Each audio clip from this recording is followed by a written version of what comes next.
Mohon maaf sebelumnya, ini udah di-record belum?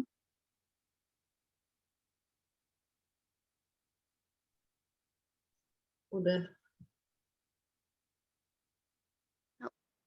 Udah udah.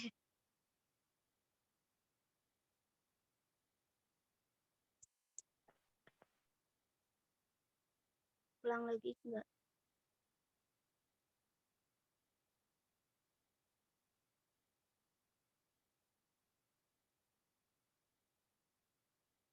Kita langsung saja pada acara yang pertama, yaitu pembukaan. Marilah kita buka diskusi siang hari ini dengan bersama-sama mengucapkan basmalah. Bismillahirrahmanirrahim. Bismillahirrahmanirrahim.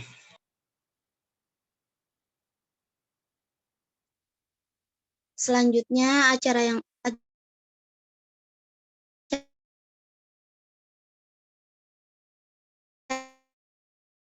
selanjutnya yaitu penyajian materi disampaikan oleh Pauji Ihab Aspirasi Karir. Diharapkan untuk mendengarkan yang akan disampaikan ya.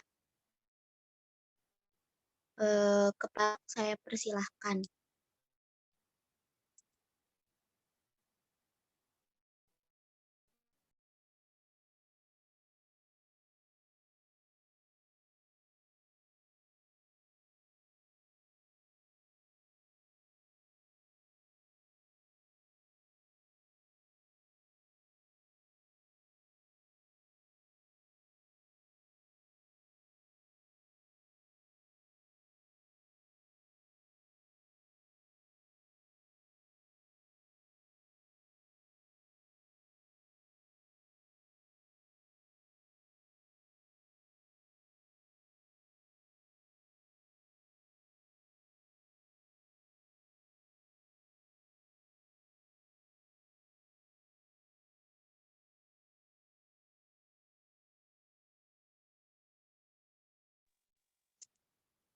Apakah Saudara Ishak sudah join?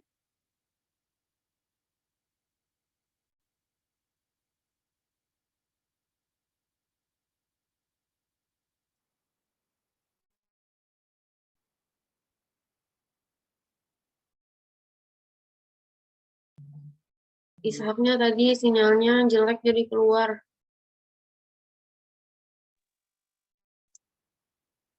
Baik, kalau begitu kita ke pemateri yang lain terlebih dahulu, yaitu pemateri Saudari Dina yang akan membahas mengenai kematangan karir. Kepada Saudari Dina saya persilahkan. Ya, baik, terima kasih. Karena mungkin itu materi tadi yang pertama close ya, jadi kita lanjut aja ya ke materi tentang kematangan karir sendiri. Nah, kematangan karir sendiri merupakan kemampuan individu dalam pola pengaktualisasikan dirinya sesuai kemampuan dimilikinya dalam menunjang arah karir di masa yang akan datang.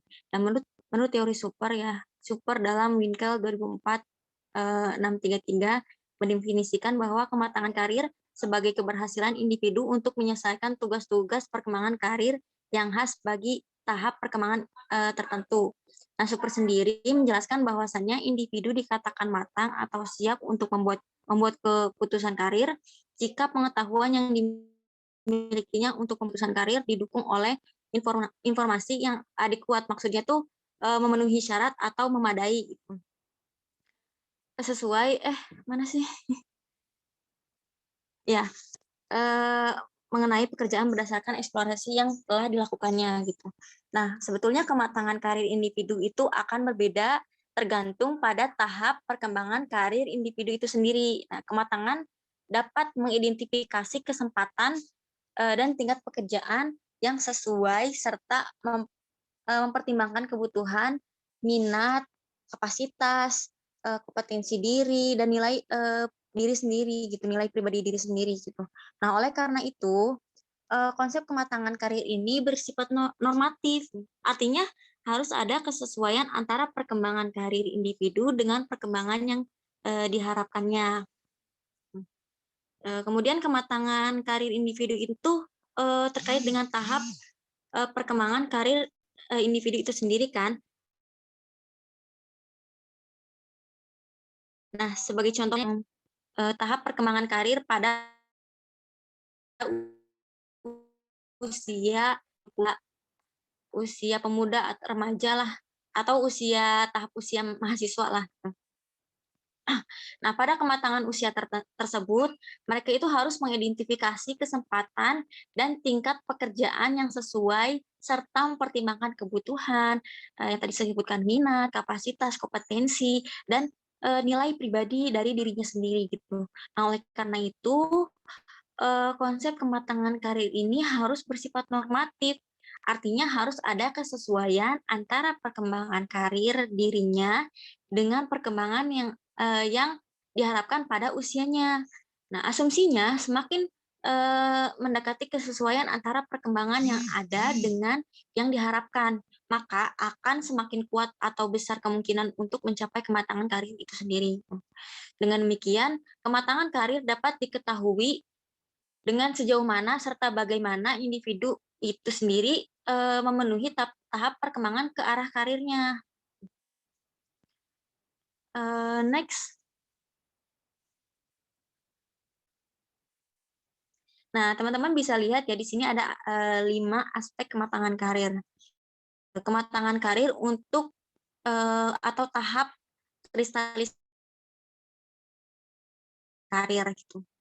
Perencanaan karir itu individu itu harus gitu menyadari bahwasannya dirinya itu harus membuat pilihan pendidikan vokasional seperti itu, serta mempersiapkan diri untuk membuat pilihan tersebut gitu, yang berdasarkan pemikiran individu untuk memikirkan suatu langkah atau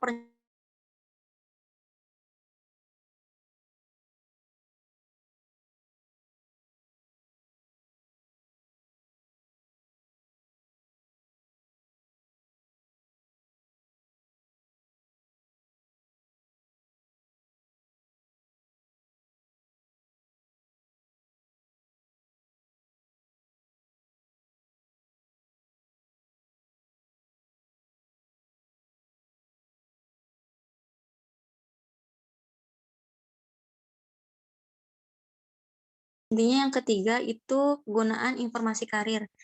Nah, informasi karir ini adalah untuk membantu dalam proses perencanaan yang akan dibuat oleh individu serta melakukan aktivitas yang mendukung perencanaan yang akan kita buat itu gitu. Untuk meraih yang karir yang diharapkan. Informasi di sini itu seperti sebuah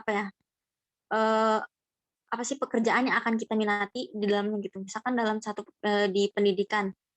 Kalau misalnya kita mau jadi guru BK gitu, biasanya kita harus mengenali nih informasi apa yang bakal kita dapat sebelum kita menjadi guru BK gitu. Kita tuh harus bagaimana gitu. Kira-kira sesuai gak sama diri kita, sama kompetensi diri kita sendiri gitu. Kemudian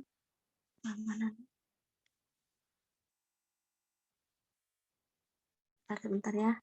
Kemudian ini pengetahuan mengenai jenis pekerjaan yang diminati. Nah, tentu kan ketika kita sudah mendapatkan informasi dari relasi, kemudian sudah mendapatkan informasi seputar dunia kerja sendiri, kita perlu mengetahui itu mengenai jenis pekerjaan yang akan kita minati nantinya gitu. Entah itu sebagai guru BK gitu. Kalau misalkan kita sendiri nggak ada nih, kita tuh sebetulnya meskipun kita kuliah di jurusan bimbingan konseling, tapi kita tuh nggak ada nggak ada kemampuan untuk mendengarkan curhatan orang lain gitu, atau mengatasi masalah orang lain. Tapi saya tuh bisa di matematika gitu.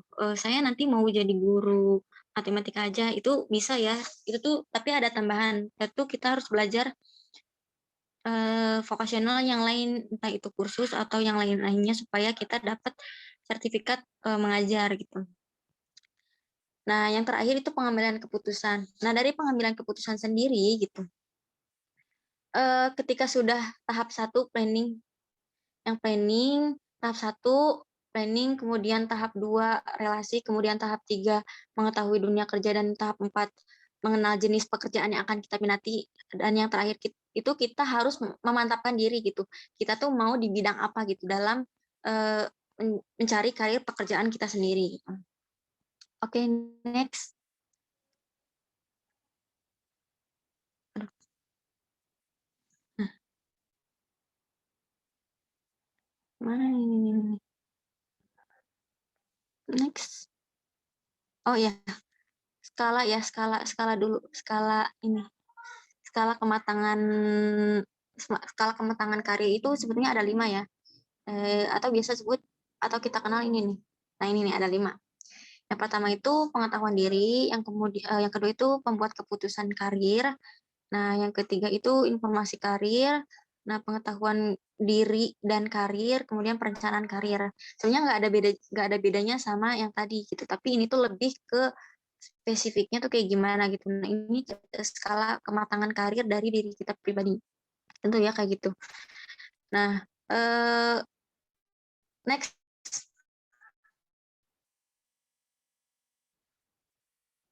Komponen kematangan karir dengan tugas perkembangan dalam integrasi proses pembangunan sendiri ini yang tadi ya, tapi ini diuraikan gitu, uraiannya lah. Gitu. Yang pertama itu komponen pengetahuan diri itu mencangkup pada perkembangan keinginan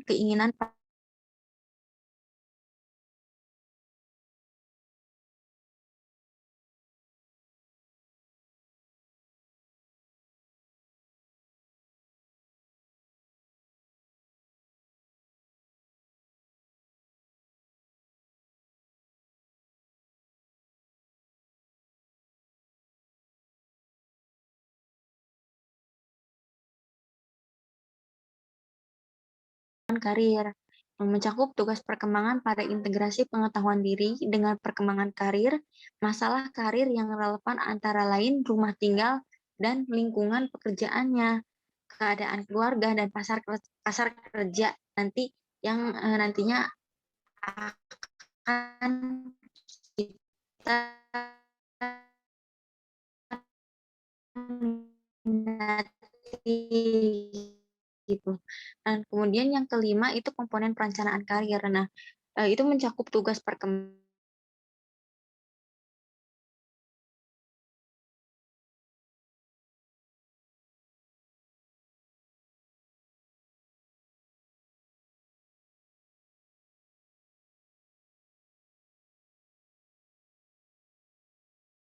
diri dari kesiapan yang pertama ya, kemudian sikap dan kemampuan dalam pencapaian tugas perkembangan karir pada tahapan perkembangan tertentu. Seperti itu mungkin.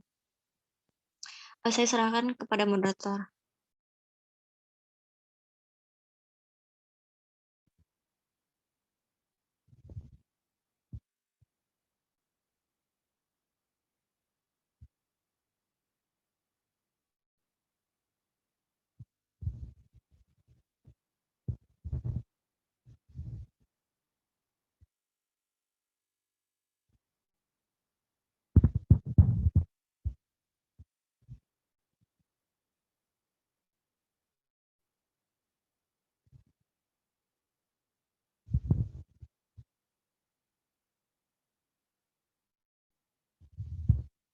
Maaf, suaranya nggak adaan.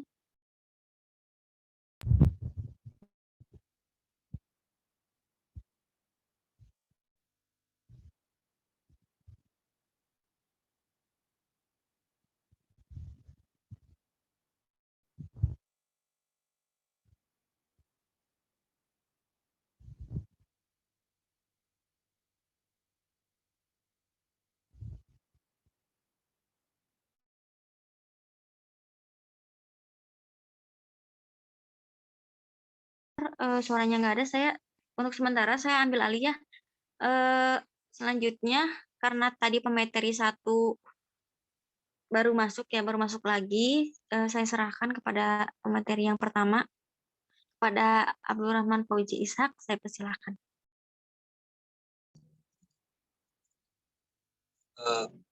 Baik, terima kasih sebelumnya ya, mohon maaf tadi ada kendala teknis. Di sini saya akan menyampaikan pembahasan mengenai aspirasi dalam karir. Definisi atau pengertian aspirasi dalam berkarir. Menurut Jaworski, Whitcomb, dan Skell, aspirasi karir adalah cita-cita atau harapan karir yang menimbulkan usaha untuk pencapaian harapan. Selanjutnya, menurut Stomberg, bahwa aspirasi karir merupakan keinginan atau ambisi individu untuk memilih dan memperoleh pekerjaan di bidang yang diminatinya. Individu yang telah memiliki aspirasi karir cenderung akan meningkatkan usahanya untuk mencapai cita-cita di bidang karir tersebut dengan memfokuskan perhatian pada proses pencapaian dan melakukan aktivitas yang lebih konsisten. Pendapat lain, menurut Schoon dan Pollack, aspirasi karir adalah suatu cita-cita yang dimiliki individu, cenderung memicu proses perilaku pada dirinya dan pada akhirnya mendukung tercapainya tujuan karir. Jadi dapat disimpulkan bahwa aspirasi karir adalah suatu orientasi individu menuju tujuan karir yang diinginkan sesuai kondisi atau harapan yang diinginkan. Selanjutnya, faktor-faktor yang mempengaruhi aspirasi karir. Faktor-faktor yang mempengaruhi aspirasi karir remaja menurut Tang, Van, dan Neumeyer, pada usia 13 tahun hingga 14 tahun, remaja telah mengembangkan dua kompetensi kognitif yang terkait dengan aspirasi karir, yaitu konsep diri dan persepsi tentang pekerjaan. Selama masa remaja, siswa juga telah mencapai pemahaman tingkat dewasa dari jenis kelamin atau tingkat prestasi umum di pekerjaannya. Selanjutnya,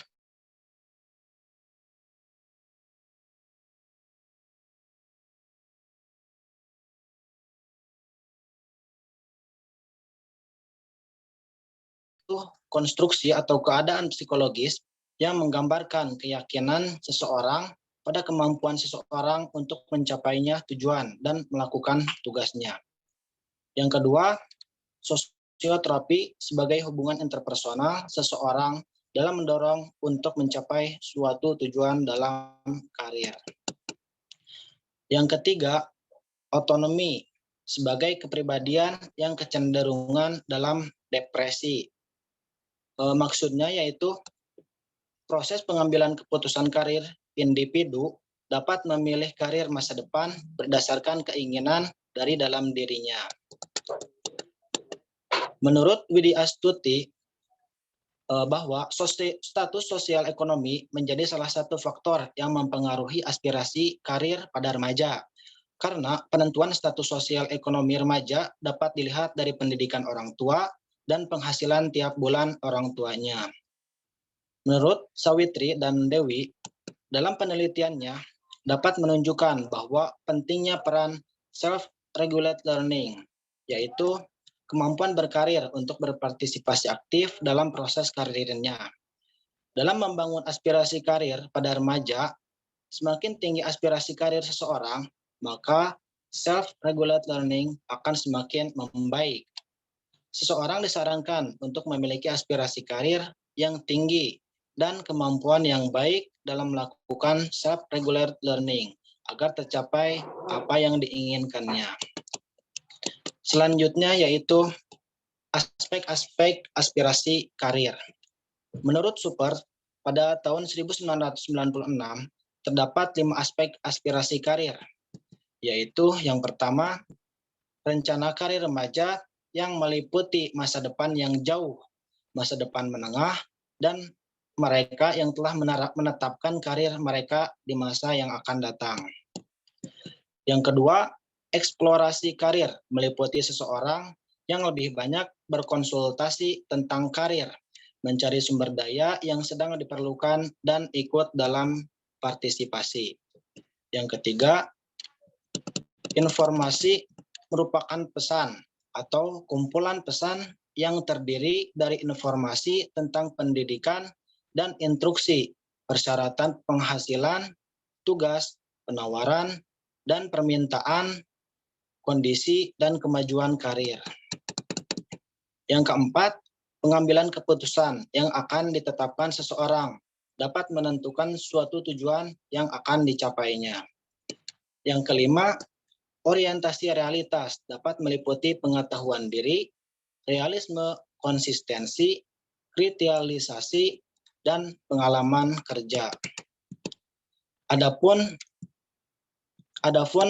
aspek-aspek karir, aspirasi karir menurut O'Brien, yaitu ada 3.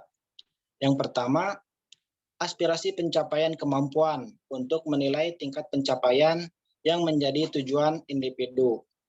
Misalnya, seseorang penulis buku menginginkan karyanya menjadi bestseller di pasaran. Yang kedua, aspirasi kepemimpinan, keinginan untuk mencapai tingkat pemimpin dalam karir seseorang.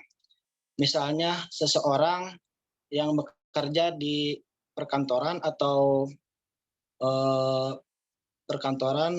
misalnya yang bekerja di perkantoran atau perusahaan ingin menjadi atasan. Yang selanjutnya, yang terakhir yaitu aspirasi pendidikan, keinginan individu dalam melanjutkan pendidikan. Misalnya seorang sarjana ingin melanjutkan studinya di luar negeri. Mungkin itu saja yang bisa saya sampaikan. Saya kembalikan kepada moderator. Terima kasih. Baik, terima kasih. Sebelumnya, suaranya sudah terdengar belum? Sudah. Sudah. Terdengar.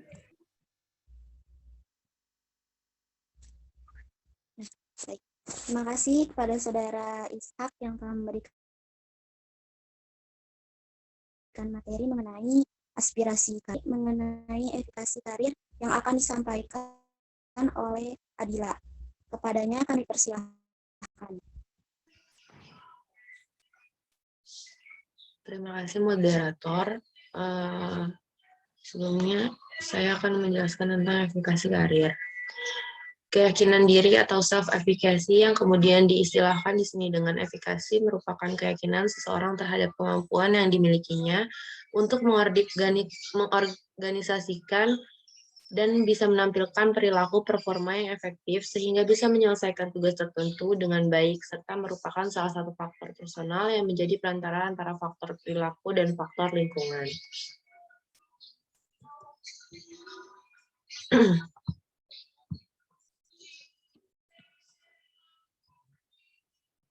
Menurut beberapa ahli, keyakinan diri adalah sebuah konsep yang dirumuskan oleh Albert Bandura, seorang guru besar psikologi di Stanford University dan bersumber dari social learning theory.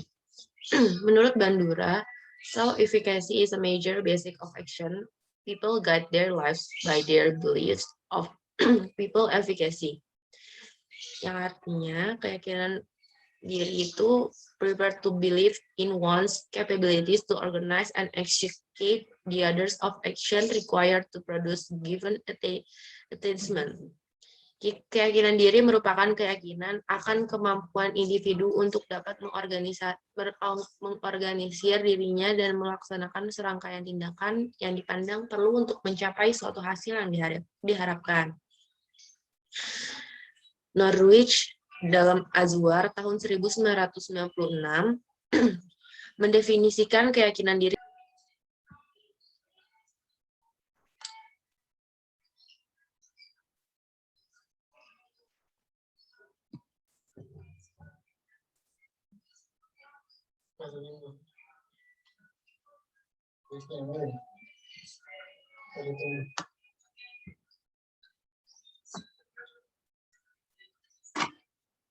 mohon maaf tadi ada kendala sinyal. Baik. Norwich dalam Azwar 1996 mendefinisikan keyakinan diri sebagai salah satu faktor personal yang menjadi perantara interaksi antara faktor perilaku dan faktor lingkungan. Tingginya keyakinan diri yang meresepsikan akan memotivasikan individu secara kognitif untuk bertindak lebih terarah, terutama apabila tujuan dan keyakinan diri adalah terutama apabila tujuan yang hendak dicapai merupakan tujuan yang jelas. Lalu menurut Alwisol, ia mengemukakan keyakinan diri adalah penilaian diri apakah dapat melakukan tindakan yang baik atau buruk, tepat atau salah, bisa atau tidak bisa mengerjakan sesuai dengan yang dipersyaratkan, dan keyakinan diri berbeda dengan aspirasi atau cita-cita, karena cita-cita menggambarkan sesuatu yang ideal yang seharusnya dapat dicapai, sedangkan keyakinan diri menggambarkan penilaian kemampuan diri. Lalu selanjutnya fungsi keyakinan diri dalam hidup. Yang pertama itu ada menentukan pilihan tingkah laku, lalu ada menentukan seberapa besar usaha dan ketekunan yang dilakukan, ada memperoleh pola pikir, reaksi emosional, lalu meramalkan tingkah laku selanjutnya, dan menunjukkan kinerja selanjutnya. Nah, untuk faktor-faktor yang mempengaruhi evaluasi itu, pertama ada pengalaman performasi atau performance accomplishment. Pengalaman menguasai suatu prestasi yang pernah dicapai pada masa yang telah lalu sebagai sumber informasi masa lalu menjadi pengubah efikasi yang paling kuat pengaruhnya. Prestasi masa lalu yang bagus akan meningkatkan ekspektasi efikasi, selangkah kegagalan masa lalu akan menurunkan efikasi individu. Lalu yang kedua itu ada pengalaman vicarious atau vicarious experience. Pengalaman vicarious sebagaimana dapat dalam Alwison diperoleh melalui model sosial. Efikasi akan meningkat ketika individu mengamati keberhasilan orang lain. Sebaliknya, efikasi akan menurun jika mengamati orang yang kemampuannya hampir sama dengan dirinya, namun ternyata gagal. Jika figur yang diamati berbeda dengan dirinya, maka akan memiliki kecenderungan pengaruh vicarious tidak besar. Hal ini disebabkan karena kadar kepercayaan terhadap diri yang diamati tidaklah sama. Lalu yang ketiga itu ada persuasi verbal atau verbal persuasion. Menurut Bandura, verbal persuasion ini digunakan untuk meyakinkan seseorang bahwa dirinya memiliki kemampuan. Individu yang dapat diyakinkan secara verbal oleh tingkah lakunya, oleh lingkungannya, akan mengeluarkan usaha yang besar dibandingkan dengan dirinya memiliki keraguan akan kemampuan yang dimilikinya. Di sini juga Bandura menekankan bahwa individu yang diarahkan dengan saran, nasihat, dan bimbingan dapat meningkatkan kapasitasnya tentang kemampuan-kemampuan yang dimilikinya, sehingga individu tersebut mencapai tujuan yang diinginkan. Lalu yang keempat ada emotional arousal. Emotional arousal ini muncul dan naiknya emosi seseorang ketika individu berada dalam situasi yang tertekan. Saat berada dalam situasi yang tertekan, kondisi emosional dapat mempengaruhi pengharapan individu. Rasa takut dan cemas juga mengalami kegagalan dari individu. Rasa takut dan cemas mengalami kegagalan membuat individu menjadi tidak yakin dalam menghadapi tugas-tugas berikutnya. Lalu yang kelima juga ada physical or affective status. Stres dan kecemasan memiliki akibat negatif terhadap efikasi. Jika individu tidak sedang mengalami gejolak perasaan, maka dirinya mampu berpikir relatif tenang, jernih, dan terarah. Hal ini berguna agar dapat melihat apakah tujuan yang dicapai itu sulit, sedang atau mudah. Pada akhirnya, efikasi yang akan muncul akan lebih sesuai dengan kenyataan yang sedang dihadapi oleh individu yang bersangkutan. Lalu selanjutnya ada komponen efikasi. Di sini ada 3 komponen.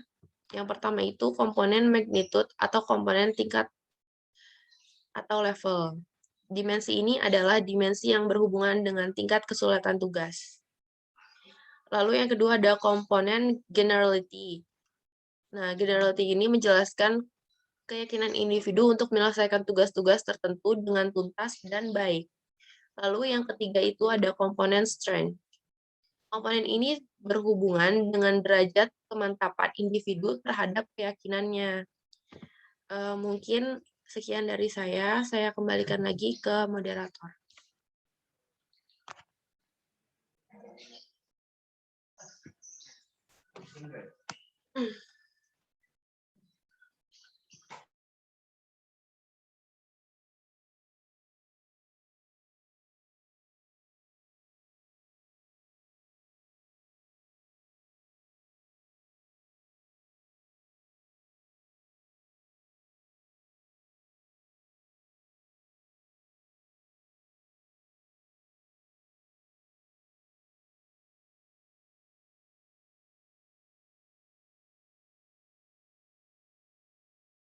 Baik, saya ambil alih lagi ya, karena mungkin moderator kita sedang terkendala sinyal.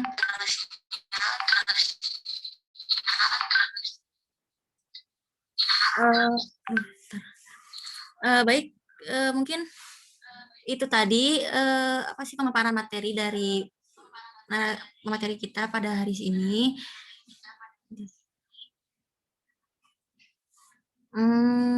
Selanjutnya kita akan buka sesi tanya jawab ya. Kita batasi dulu.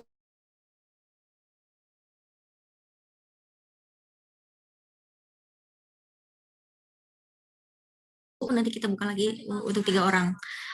Baik, saya persilahkan kepada teman-teman jika ada yang ingin bertanya.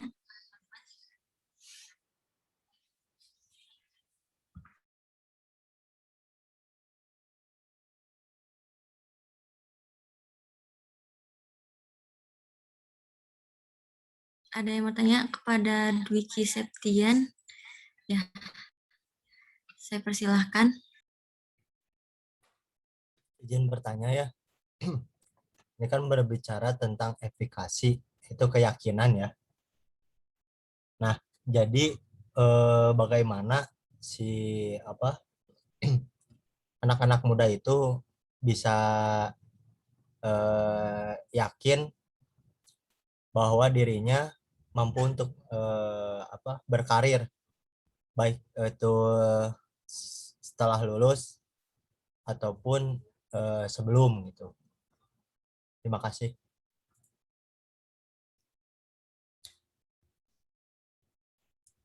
Ya, baik, terima kasih.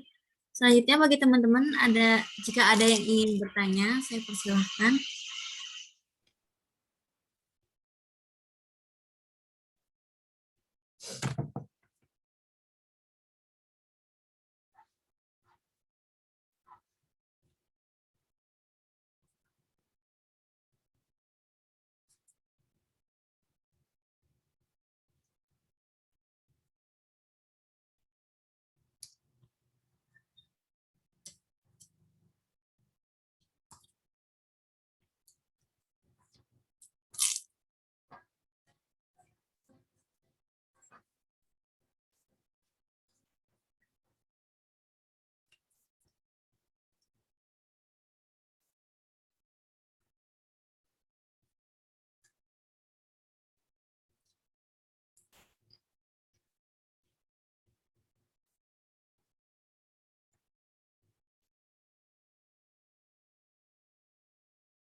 Baik, teman-teman.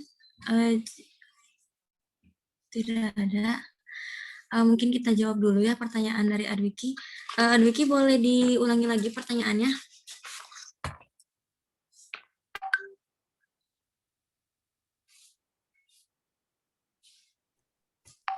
Ya intinya mah bagaimana si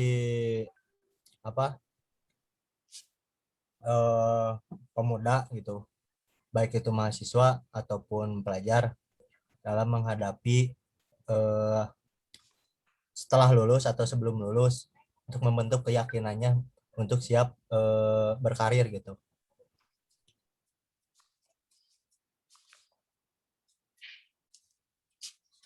Oke.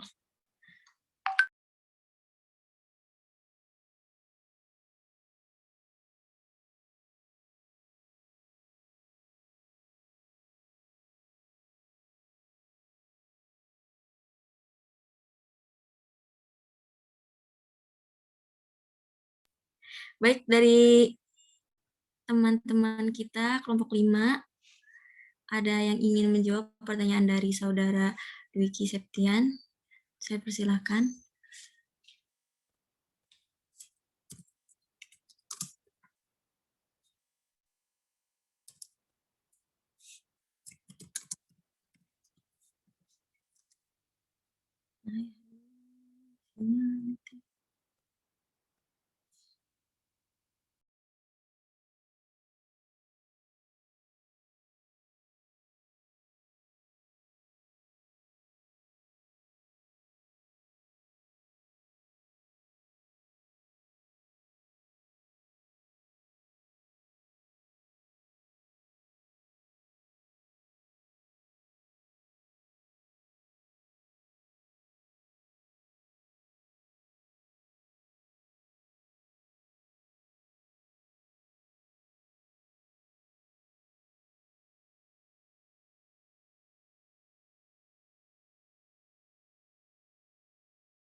Baik, tadi saya ulangi lagi ya pertanyaannya. Intinya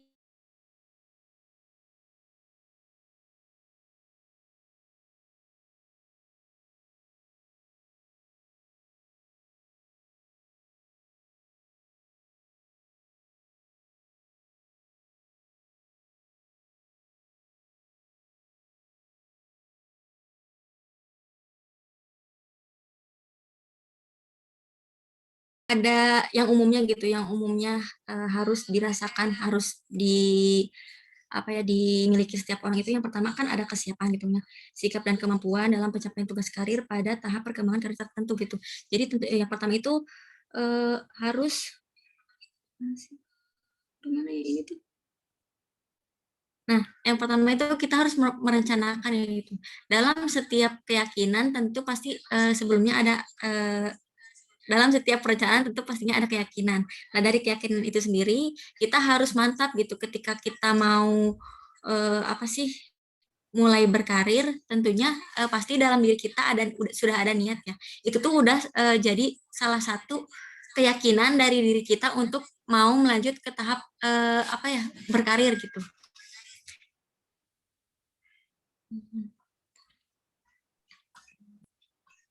Mau izin jawab Yang pertama, boleh? bentar, ini siapa ya? Ya boleh, kepada saudari Adinda ya. Oh iya, Adinda, saya persilahkan. Ada suaranya nggak? Ada. Ya ada.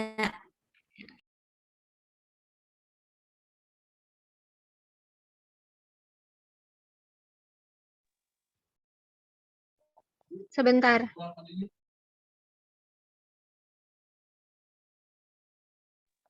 Oke, saya pikir ya buat biar pemuda-pemuda sekarang gitu, baik yang lulusan SMA atau perkuliahan, biar mereka tuh siap untuk menghadapi karir di masa depan gitu kan ya, inti pertanyaannya. Nah, ya tentunya pemuda-pemuda itu, orang-orang itu, termasuk kita juga mungkin harus membuat perencanaan karir yang dimulai dengan misalnya menyusun visi misi gitu. Karena kan visi misi bukan hanya dimiliki oleh perusahaan-perusahaan saja, tapi juga karyawan atau calon karyawan juga harus mulai menyusun visi misi. Visi misi itu bisa dibuat dengan menanyakan kepada diri sendiri, misalnya apa yang kita inginkan di masa mendatang gitu. Terus bayangkan apa yang ingin terjadi pada diri kita beberapa tahun ke depan seperti itu. Terus yang selanjutnya juga bisa dengan cara mulai mengenali diri. kita harus tahu gitu, kelemahan kita tuh apa, kekuatan kita apa. Tapi jangan sampai kita terus-terusan fokus sama kelemahannya aja gitu, sehingga kekuatan kita teracuhkan gitu. Justru kita mengenal kelemahan kita, tapi tetap pacu terus kekuatan kita gitu. Potensi diri kita tuh apa itu harus dipacu. Terus juga bisa dengan mereview pencapaian di masa lalu kalau misalnya masih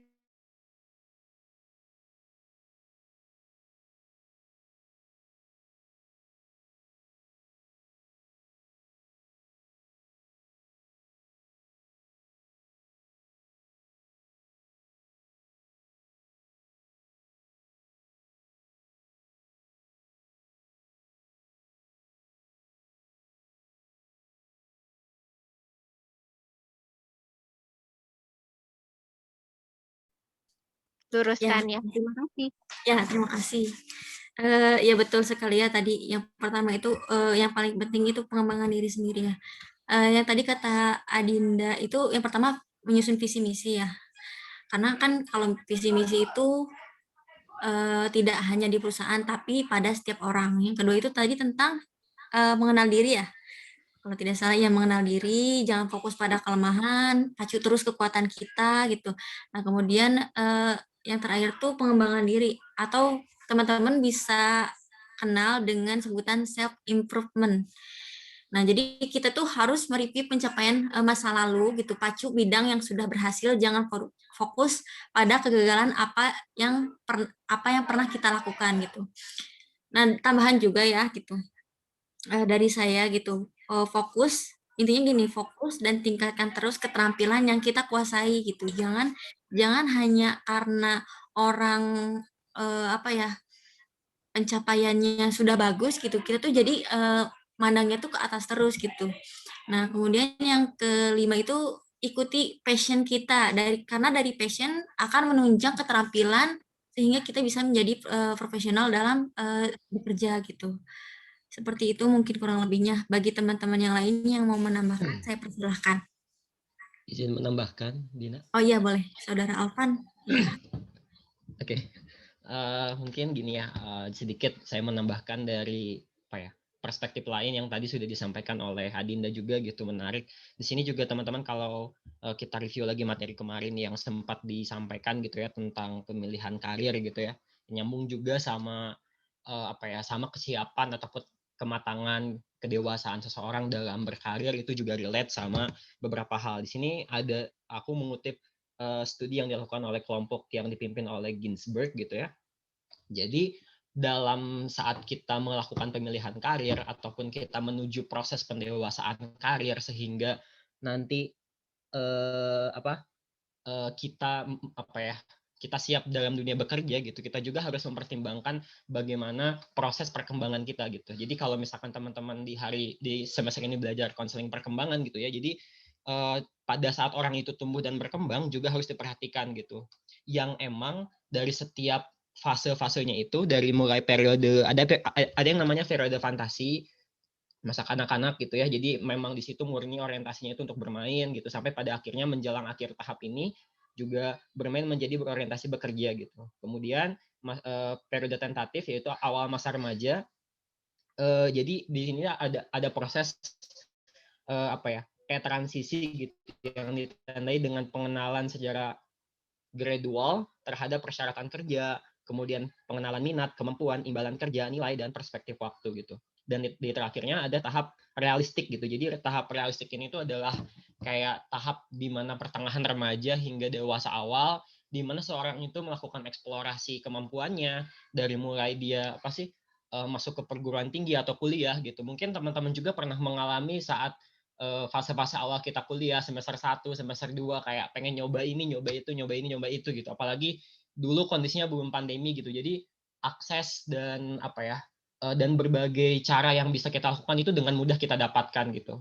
Sampai pada akhirnya mungkin di semester 6 ini kayak kita mikir lagi, oh kayaknya kita akan memilih bidang ini, bidang ini, bidang ini gitu. Jadi hal itu bisa terakumulasikan teman-teman sampai pada akhirnya setelah eksplorasi yaitu semua itu kayak semacam kekristalisasi sehingga kita bisa menentukan after this kita bakalan berkarir kayak gini gitu. kayak itu. Dan itu juga bisa kita bisa berjalan atau proses itu bisa baik kalau misalkan kita pun selesai dengan diri kita gitu. Kalau misalkan teman-teman kemarin belajar training Islami gitu ya, kita ada yang namanya kita harus selesai dulu dengan diri kita gitu. Jadi setiap masalah yang dalam diri kita, konflik inner child, kemudian masalah finansial, kemerdekaan kita belajar dan sebagainya itu harus harus selesai gitu. Jadi kita bisa melewati tahap-tahap itu dengan baik sehingga kita bisa berkarir dengan mantap dan optimal gitu. Begitu Dina palingan. Terima kasih. Oke, baik, terima kasih. Jawabannya cukup ini ya, cukup benar-benar cukup sangat baik ya. Bagaimana kepada Saudara Dwiki Septian? Sudah, terima kasih Dina. Apakah masih ada yang ingin ditanyakan? Ya, baik, terima kasih ya. Cukup. Kepada teman-teman, jika ada yang ingin bertanya, saya persilahkan. Atau ingin mengulas atau menambahkan pemaparan materi dari kita, itu juga boleh ya. Teman-teman silakan.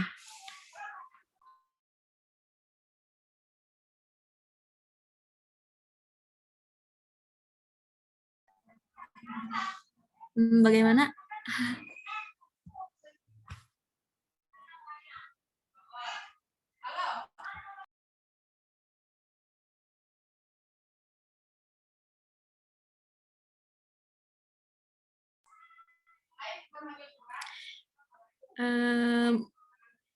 Tidak ada teman-teman. Baik, jika mungkin sepertinya sudah cukup mungkin ya. Kita tunggu 1 menit lagi aja gitu. Siapa tahu dari teman-teman ada yang ingin bertanya. Kita tutup, kemudian kita serahkan kepada dosen atau meluruskan gitu apa yang telah kita paparkan. Bagaimana teman-teman?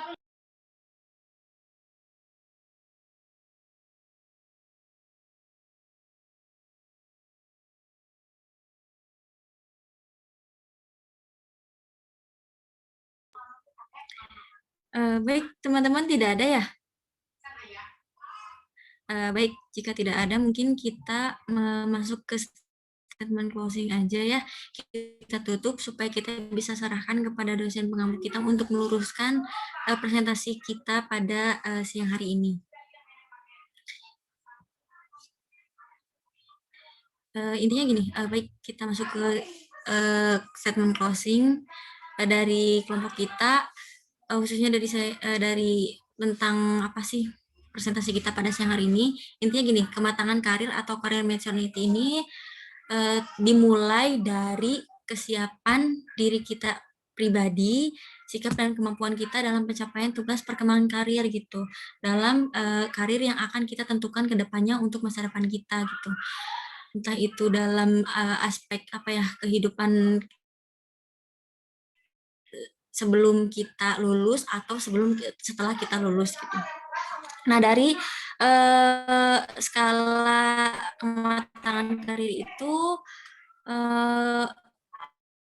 yang tentunya gitu ya meliputi pengetahuan diri gitu, diri kita sendiri, kemudian dari lingkungan juga, kemudian pengetahuan tentang diri dan karir, dan yang terakhir itu perencanaan karir, karena sesuatu itu butuh planning atau butuh perencanaan. Begitu mungkin kesimpulan dari kelompok kita. Saya akhiri dulu. Saya undur diri. Assalamualaikum warahmatullahi wabarakatuh. Waalaikumsalam warahmatullahi wabarakatuh. Baik, saya serahkan kepada dosen pengampu kita, Bapak Miharja, PhD. Panenya saya persilahkan. Assalamualaikum warahmatullahi wabarakatuh. Waalaikumsalam. Waalaikumsalam warahmatullahi wabarakatuh. Waalaikumsalam. Luar biasa, kita sudah menyimak keseluruhan apa yang dipresentasikan oleh kelompok kita tadi, sangat matang ya dengan perencanaan presentasi yang detail. Tadi juga pertanyaan sudah dijawab dengan bagus. Juga pertanyaannya membuka bagaimana apa yang sedang dipikirkan banyak orang menghadapi fresh graduate nanti kan gitu, lulusan perdana gitu ya. Nanti semua akan memasuki suatu zona baru, jalan panas baru yang apakah kita akan memasuki sesuatu yang nyaman ke depannya atau sesuatu yang berhadapan dengan masalah gitu. Tadi detailnya sudah disampaikan. Saya ingin nambahkan saja pada sisi yang sisi kebahasaan konsep teks begitu ya. Kan ada 3 yang kita pelajari. Pertama ada yang disebut dengan aspirasi, yang kedua maturity atau kematangan, dan yang ketiga ada self efficacy atau keyakinan diri. Nah, apa perbedaan dari ketiga istilah ini dan bagaimana kemudian itu mengimplementasikannya dalam kehidupan kita sehari-hari menghadapi karir kita sendiri dan membantu karir orang lain. Yang pertama kita lihat mengenai aspirasi. Jadi aspirasi ini terkait dengan kira-kira gitu ya, cita-cita lah kira-kira. Kalau cita-cita biasanya ideal-ideal, tapi kalau aspirasi ini lebih mendekati kepada kenyataan gitu. Dan misalnya begini, aspirasi itu, saya ingin jadi penyuluh agama misalnya. Nah itu sudah jadi aspirasi. Dia ingin jadi sesuatu yang lebih membumi gitu. Kemudian nanti akan muncul pertanyaan kepada diri kita, dari mana kok tiba-tiba dari mana keinginan kita ingin menjadi penyuluh agama gitu ya. Nah ini keinginan ini bisa muncul dari apa yang kita dengar, apa yang kita lihat. Apa yang kita dengar kita lihat itu mungkin sifatnya lingkungan, mungkin juga sesuatu yang kita baca gitu ya. Atau mungkin juga sesuatu yang kita benci atau sesuatu yang kita senangi gitu. Orang akan memilih sesuatu itu. Nah ini kan karena sifatnya subjektif, maka aspirasi ini bisa berganti-ganti. Misalnya tahun ini inginnya ini, tahun depan lagi begini, waktu depan lagi begini. Orang lihat sinetron misalnya kan, oh yang hebat itu dokter, bajunya putih-putih, badannya ganteng, cantik, begitu kan. Orang kaya, naik mobil, begitu, kira-kira begitu ya. Nah, kemudian diobservasi itu, aspirasi itu. Ada orang sakit diantar ketemu dokter di rumah sakit. Oh, ternyata dokter itu tidak ada hubungannya dengan seperti yang digambarkan dalam dunia sinetron. Ya, sehari-hari ini bertemu dengan orang sakit. Kan? Dan rentan sekali dokter itu jadi orang sakit, misalnya. Maka dia kemudian mengubah apa itu aspirasinya, bukan jadi dokter. Nah, kemudian berubah lagi misalnya di kampung saya kalau ada acara-acara yang sering disebut nama itu Panggersa atau Ajengan, Mama Ajengan, saya ingin jadi kiai aja, ingin jadi ulama gitu ya. Kemudian kita observasi bagaimana ulama di pesantren. Nah, ternyata jam 3 harus sudah bangun, sholat malam, bangunkan para santri. Pagi-pagi harus mengajar. Tidak sempat sarapan, buru-buru sekali. Hari Senin, hari Kamis, Yaumul Bid harus puasa. Setiap acara-acara hari ke hari harus tahu judul-judul. Apakah itu Robokasan, apakah itu namanya Rajaban, Huludan, apa-apa harus tahu. Malam Jumat. Repot sekali itu jadi ulama itu. Jadi kiai, jadi ajengan itu. Kemudian mengubah, saya nggak mau jadi ajengan. Gitu. Saya ingin jadi yang lain aja. Saya ingin jadi pengusaha saja misalnya. Kemudian inginlah dia jadi pengusaha, aspirasinya jadi pengusaha. Kemudian nanti ada kunjungan lapangan nih kan, ketemu pengusaha. Apa yang ada di benak pengusaha itu? Karyanya 1.000, gajinya 3 juta kali 1.000, 3 miliar tuh sebulan harus bayar orang. Belum di gudang ini ada kain yang harus dijual, kan itu pabrik tekstil misalnya kan. Sekian ribu ton, kemarin jualnya ekspornya sedang terbendung oleh apa itu COVID-19, nggak bisa jual tuh. Hutangnya di bank, betul, ratusan miliar gitu. Belum izin produksi kah, paten kah, segala sesuatu sangat menuntut suatu ketelitian, ketekunan kita dan mengandung bahaya pidana apa ketika dia salah mengambil keputusan. Kemudian cita-cita menjadi pengusaha itu diturunkan. Saya ingin jadi staf aja gitu, duduk di meja, nanti kalau ada diketik-ketik, kalau enggak mah ya kerjaan yang lain saja. Maka turunlah itu aspirasi kepada sesuatu yang bagi dia itu bisa dilakukan. Nah, jadi karena demikian dinamisnya satu aspirasi, maka itu orang penting melakukan silaturahmi supaya dari silaturahmi itu dia bisa mengidentifikasi dirinya itu mana aspirasi yang tepat bagi dia. Ya ulang, jangan sampai melihat sesuatu dari permukaannya saja atau kata orangnya atau dalam dunia sinetronnya gitu. Sementara dalam kenyataannya itu tidak seperti yang kita pikirkan atau yang terlihat oleh kita. Itu aspirasi. Jadi aspirasi ini sangat dinamis dan itu bisa berubah tergantung kemana dia melakukan observasi, apa yang dia lihat, dia simak, ketemu dengan siapa, kan di mana, kapan, gitu. Ketemu orang di mall, maka kita akan melihat, saya ingin seperti dia, karena sedang senang, sedang senyum, baju bagus, gitu ya. Senang. Lalu kita ketemu orang sedang di sawah, bajunya bolok-bolok, saya nggak mau di sawah, gitu. Padahal misalnya, siapa tahu yang senang itu yang bekerja di sawah, misalnya kan, dibanding yang ada ketemu di mall. Kalau di mall harus berdepuang seluruhnya, di sama nggak punya uang pun ada makanannya, ada sayurannya, orang tidak bisa makan. Itu tergantung kepada identifikasi dan eksplorasi yang terjadi kepada satu orang itu. Maka kalau orang tanya, kita tanya kepada diri kita itu belum tentu jawabannya benar. Maksudnya benar itu bukan belum tentu dirinya, gitu ya. Karena boleh jadi eksplorasi tanggapan dia terhadap sesuatu yang dilihat dengar itu sesuatu yang belum utuh, gitu ya. Itu yang dimaksud dengan aspirasi. Nah, yang kedua, ada yang disebut dengan maturity atau kematangan. Gitu ya. Jadi sesuatu yang disebut matang itu berarti dia belum mentah, ya, sudah melewati masa mentah. Gitu. Jadi kalau data mentah kan beda dengan data matang. Gitu ya. Buah mentah berbeda dengan buah matang. Jadi mentah ini sesuatu yang belum utuh, belum belum ada kesempurnaan, belum sampai kepada sesuatu yang optimum gitu ya didapat oleh orang itu. Misalnya begini, tadi sudah dijawab oleh teman kita. Misalnya kalau kita ingin jadi dokter misalnya kan, atau ingin jadi PhD misalnya lulusan dari Jepang kah, dari Kanada kah, dari mana, dari Belanda, Holland misalnya kan. Boleh kan gitu, kita disebut matang, bisa jadi disebut tidak. Cirinya disebut matang misalnya begini. Jadi dia kalau ingin sekolah misalnya ke Jepang, ambil S2 magister di Jepang misalnya, disebut matang. Itu pertama dia TOEFL-nya misalnya sudah IBT misalnya kan gitu, itu skornya sudah memenuhi standar misalnya 580 atau 600 saja kan, dengan kesalahan hanya 5% atau 10% dari yang didapat dalam skor tes itu. Yang kedua dia pun belajar bahasa Nihongo misalnya kan, belajar bahasa Jepang. Kemudian penting lagi dia juga ada yang kenal profesor yang ada di Jepang itu. Ya lebih bagus lagi kalau ada orang Indonesia yang kena di Jepang itu, ya kan? Lebih bagus lagi. Kemudian dia juga sudah punya paspor gitu ya. Kemudian sudah ada jurnal yang dia publikasikan dalam bahasa Inggris gitu. Mungkin ada di Sinta 2, Sinta 3 atau Scopus atau apa saja kan gitu. Maka itu sudah kita anggap bahwa orang itu matang karirnya. Gitu. Karena hampir seluruhnya untuk sampai kepada apa yang dimaksud itu sudah terpenuhi. Gitu.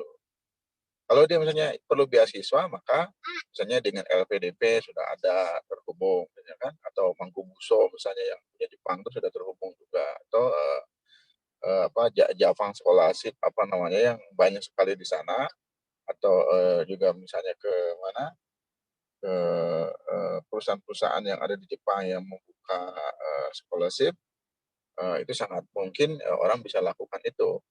Nah itu namanya matang. Jadi matang itu segala sesuatu persyaratan, segala sesuatu kemampuan, keahlian, relasi, waktu itu terpenuhi gitu ya, sudah sangat paham, itu matang.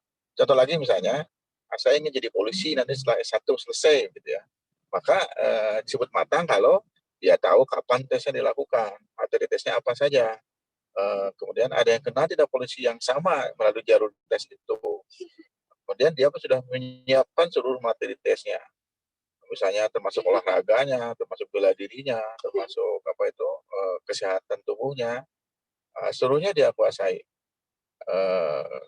Jalurnya apakah jalur tahfidz kah, masuk polisinya apa jalur intelektual kah, jalur umum atau jalur cum laude misalnya kan, atau jalur prestasi karir, prestasi kampus misalnya melalui ekskul atau misalnya melalui menua misalnya Jadi mereka paham jalur-jalur masuk untuk jadi polisi itu, itu namanya sudah matang.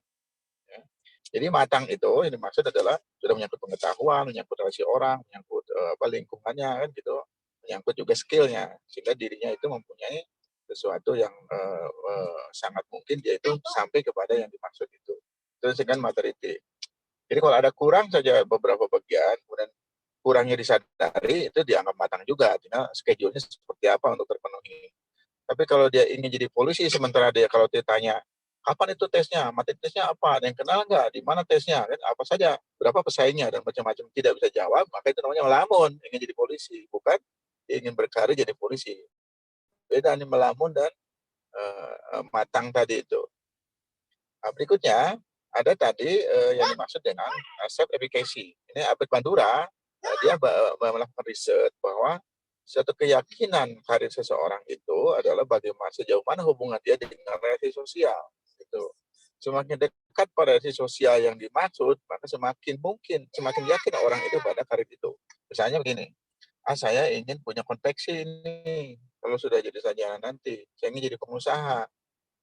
Saya tidak harus bisa menjahit, tetapi saya bisa menjadi pengusaha itu, saya bisa bikin desain, kemudian saya minta tolong orang untuk menjahit, biasa siapkan mesin jahitnya, kemudian saya buatkan akun untuk jual melalui online shop, juga saya punya fotonya, tokonya yang itu menyediakan barang-barang di tempat yang ramai misalnya. Saya punya modalnya, orang tua mendukung macam-macam. Nah itu namanya dia sudah relasi sosialnya sudah tinggi, terhubung dengan orang-orang yang menjual maupun membeli, terhubung dengan orang-orang yang mau memproduksi, yang menyediakan bahan baku, mungkin juga yang menyediakan modal, maka orang itu dipandang sudah mempunyai efikasi, keyakinan diri. Yakin saya mau bakal itu. Kenapa? Seluruh instrumen untuk menjadi pengusaha garmen itu satu pun tidak ada yang terlewat. Dia sudah terpenuhi. Sehingga aspek keyakinannya itu menjadi sesuatu yang betul-betul realistis, kena. Jadi kalau Anda misalnya, saya yakin sama Jaka jadi guru BK, apa ciri jadi guru BK? Pertama kan saya dulu dari SMA ini gurunya sudah ngajak ke saya. Kemudian di sana baru ada satu guru, dia mau pensiun, saya penggantinya, ya kan? Kemudian pemerintah daerah, pusat, provinsi sudah memberikan lowongannya untuk itu. Jumlah muridnya banyak, tetap di sana. Kepala sekolahnya saya kenal, wakil kepala di bidang kurikulumnya saya tahu juga. Saya sering silaturahmi melalui acara pramuka sekolah karena saya alumni di sana, atau pertemuan alumni saya tahu juga. Nah, maka itu orang boleh sebut dia punya self efficacy, high self efficacy, tinggi gitu ya, levelnya di dalam konteks itu. Nah, kemudian self efficacy ini juga didasarkan kepada suatu standar di dalam dirinya. Nah, tadi kan kita sebut teman kita sudah bacakan bahwa saya ini setara dengan siapa gitu. Misalnya kalau seseorang ini ingin jadi guru BK misalnya, yang kemarin lulusnya misalnya Teh Dewi ini kan yang tahun kemarin lulus, atau Apajar misalnya. Saya mah dengan beliau ini bisa lah, saya mah setara lah, sebanding, kenapa sama-sama PKI, sama-sama orang Sumedang misalnya, atau sama-sama orang Jawa Barat, masih sama-sama Indonesia gitu. Sekolahnya juga dari umum dulu, saya juga dari umum gitu. Dia lulus, saya mungkin juga lulus. Dia juga aktivis, saya juga aktivis. Tapi tadi bukan aktivis, saya juga bukan aktivis, saya lulus juga. Maka aspek kesamaan itu namanya suatu self efficacy di dalam dia menyetarakan pencapaian karir yang orang lain capai, dia punya keyakinan untuk itu, ya kan? Nah, sehingga siapa yang harus dia contoh di dalam berkarir itu orang ini kan? Siapa yang dicontoh di dalam orang dalam berkarir itu penting bagi dia. Itu bagian daripada self efficacy. Mungkin kalau Pak Jokowi misalnya satu kampung dengan Anda dulu, misalnya ya, dan Pak Jokowi itu kerjaannya dulu jual kursi, kemudian keluarga Anda pun jual kursi, mungkin Anda pun percaya diri untuk jadi presiden, gitu ya. Kalau misalnya dulu satu kampung, rumahnya di pinggir rumah Anda misalnya, karena orang dalam angka efikasi itu akan mencontoh yang paling mungkin, gitu, dan paling ideal mungkin, tapi ideal, bukan yang paling rendah, yang paling senang kita ikuti. Tapi karena beliau sudah tampil di TV, dikawal oleh polisi, oleh tentara ketika dia pergi, maka itu kan sudah sama tinggi. Tapi kalau kita paham dari awalnya bagaimana anatomi dia merekah menjadi suatu karya yang besar itu, kuat tinggi itu, mungkin orang akan melakukan itu. Maka ini silaturahmi jadi penting. Silaturahmi lebaran, silaturahmi keluarga besar atau arisan keluarga besar jadi penting dalam rangka dia mengidentifikasi keyakinan karir dia sendiri. Misalnya, si Mang ini jadi jenderal sama lah dengan keluarga saya, bapak saya atau mang saya gitu. Saya juga bisa seperti dia, sama orang kampung, sama begitu ngomongnya, Pak Soetoyo juga begitu. Maka dia punya sertifikasi atas dasar eksplorasi lingkungan untuk menjadi itu. Maka saya mau daftar jadi tentara, Mang, dukung abdi ya, jadi tentara ya. Yang mana yang lari seberapa kilo kuat. Ini mas, kali napas, balannya yang sekilo mah. Berenang, ya 300 meter 1 kali napas, dalam tanah lah gitu. Bolak-balik, karena nggak bergerak, sampai juga berenang. Misalnya, jadi jawaban-jawaban itu akan jadi reflektif karena apa yang ditiru dalam efikasi tadi itu orang nggak jauh-jauh dengan gambaran dirinya, gambaran lingkungannya, gambaran fisiknya, gambaran intelijensinya, atau mungkin juga gambaran-gambaran sisi lemahnya. Lemahnya gini, dia juga sama, kakeknya sama dengan kakek saya. Dia juga sama orang kampung, sama tinggal di tempat yang seperti ini, ya kan? Kenapa saya nggak bisa? Pasti bisa, pasti bisa. Nah, misalnya kan, jadi kata-kata pasti bisa itu namanya suatu efikasi. Nah, maka penting bagi kita untuk menempatkan karir itu pada eksplorasi lingkungan kita yang paling dekat dengan diri kita. Ya kan kalau Anda milih jadi emang jadi presiden Amerika seperti Obama dari asalnya Kenya kemudian ke Amerika itu kan susah karena Kenya terkebayang jika kumaha beda dengan Indonesia, beda dengan Jawa Barat misalnya kan. Kenya suatu negara di sebelah sana yang kita sama sekali tidak bisa menggambarkan bagaimana struktur sosialnya, bagaimana aspek-aspek lingkungannya ada di sana, gitu dan macam-macam. Jadi apa yang akan kita capai dalam suatu karir itu, ya kan? Faktor lingkungan itu akan sangat dominan, gitu. Jadi kalau bapaknya dulu guru, anaknya kemungkinan jadi guru itu lebih tinggi. Kecuali kalau dia membuat eksplorasi yang berlainan dengan keluarganya. Kalau bapak ibu gurunya kiai, kemungkinan anaknya jadi kiai. Gitu. Karena tadi eksplorasi didasarkan kepada lingkungan dan kepuasan dia di dalam mengidentifikasi lingkungan itu sehingga menjadi satu pilihan bagi dia. Maka tidak aneh kalau kemudian banyak S1 PKI, walaupun PKI ya bimbingan konseling Islam gitu ya.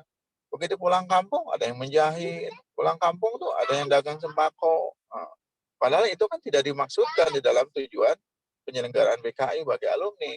Nah, tapi karena tadi bahwa identifikasi karir itu didasarkan kepada pembacaan dia kepada lingkungan, daya dukung lingkungan, persepsi dia pada lingkungan, kepercayaan dia kepada lingkungan, maka itulah yang kemudian menjadi efikasi dia. Saya kemarin tes CPNS 1 kali sudah gagal.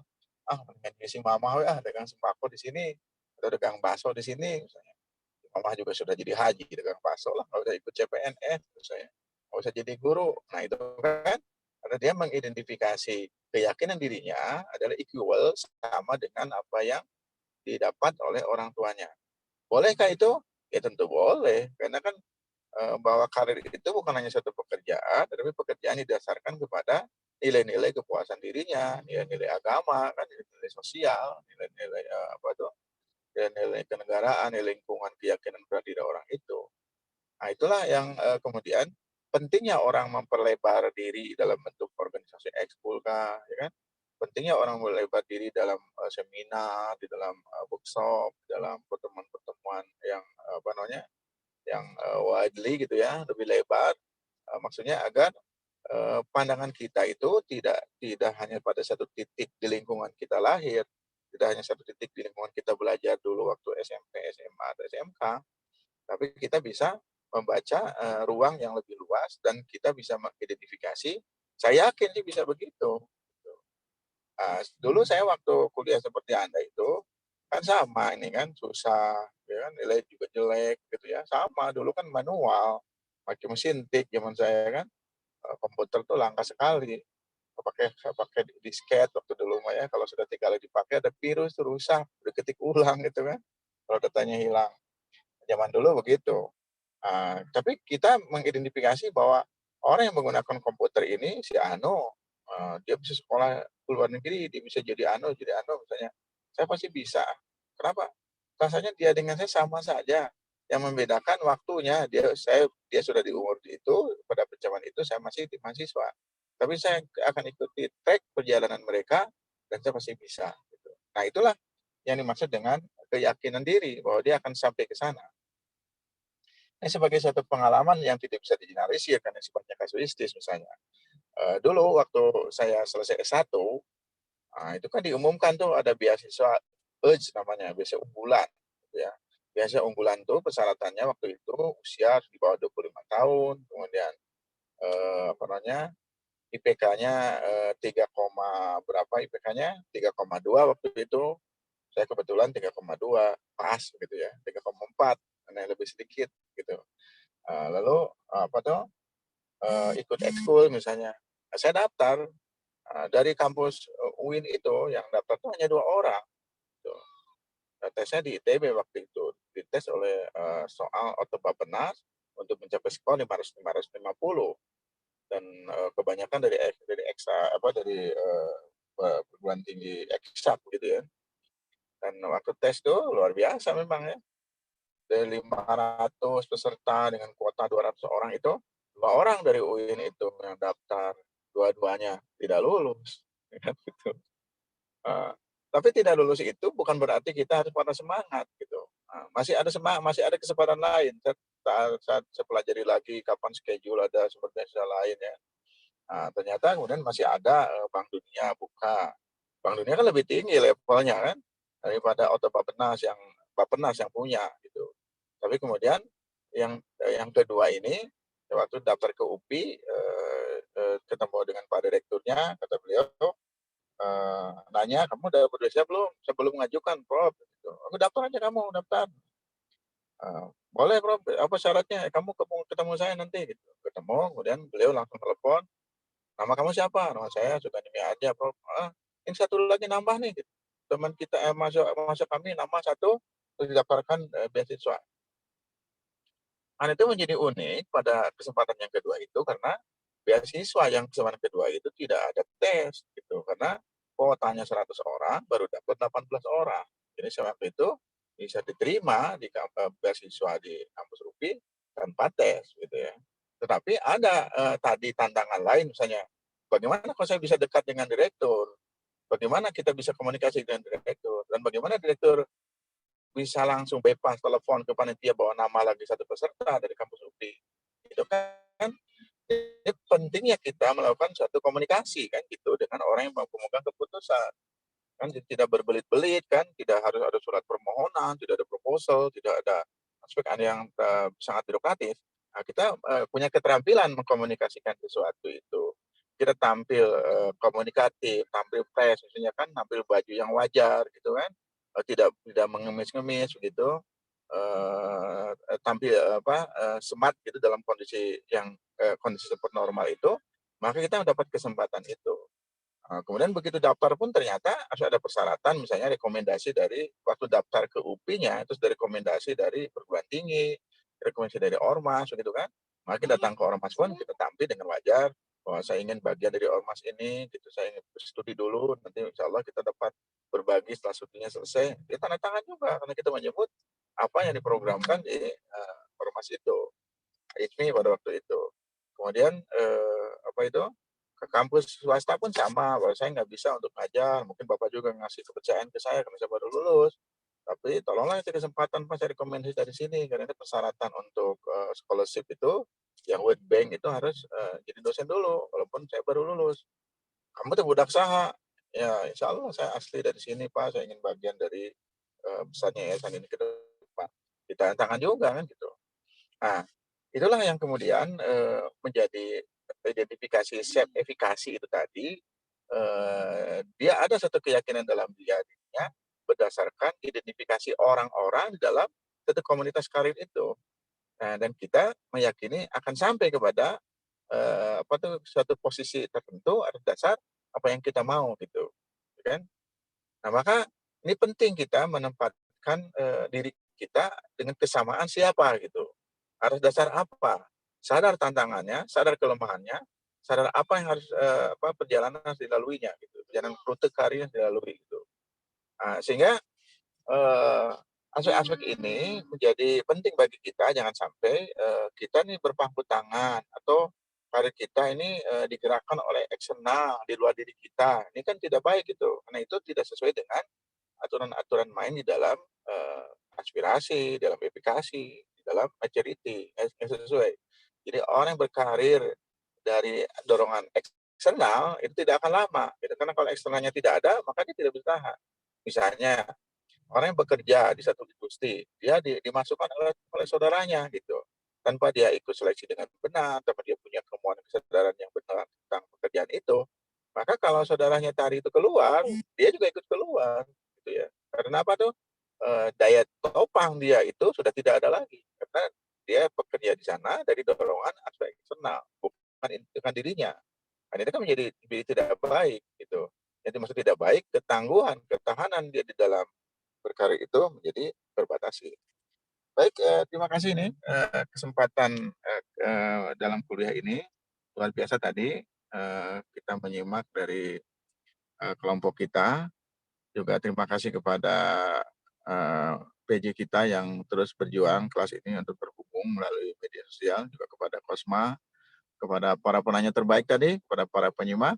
Sampaikan terima kasih, semoga pertemuan-pertemuan ilmu ini meningkatkan derajat kita, karena dengan ilmu lah derajat pengetahuan kita, nilai hidup kita ini akan meningkat di hadapan Allah SWT dan di hadapan manusia-manusia. Kita tutup dengan doa majelis. Subhanakallahumma wa bihamdika, asyhadu an la ilaha illa anta, astaghfiruka wa atubu ilaik. Assalamualaikum warahmatullahi wabarakatuh. Waalaikumsalam warahmatullahi wabarakatuh.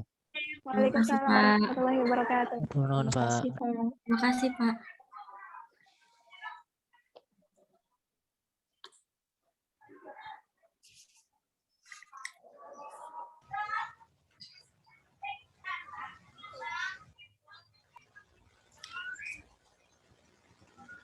Jaka nggak ditutup dulu, langsung aja. Udah ditutup dia. Oh. Tadi. Ya. Jaka.